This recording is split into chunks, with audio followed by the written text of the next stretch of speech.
But I heard one time that you were on, like, I guess theater. You were doing theater, and you fell asleep on stage.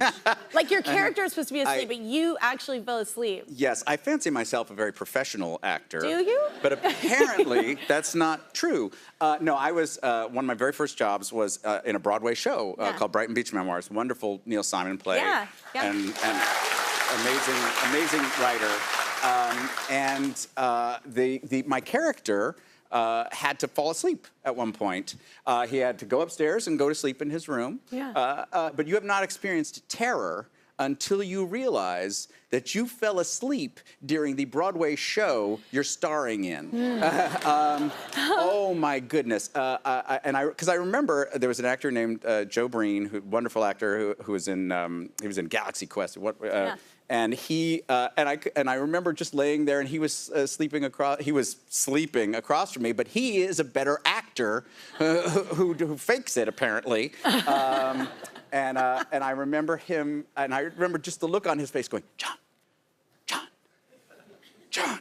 And his eyes got all huge, and then I was like, I wonder what Joe's what his problem is. Problem. Exactly. And then the adrenaline shot of all time went through my body because I realized I had fallen asleep during the play that I was supposed to. But thankfully, if you rehearse enough, it's muscle memory. Yes. So I leapt in, and the monologue that I had to say thankfully leapt into my mouth. But that... Well, you had a nap. You should have felt fresh. You're right. Should have felt real fresh. Yes, you're right. There's nothing more terrifying, because I grew up in musical theater, being on stage and going, why is everyone quiet?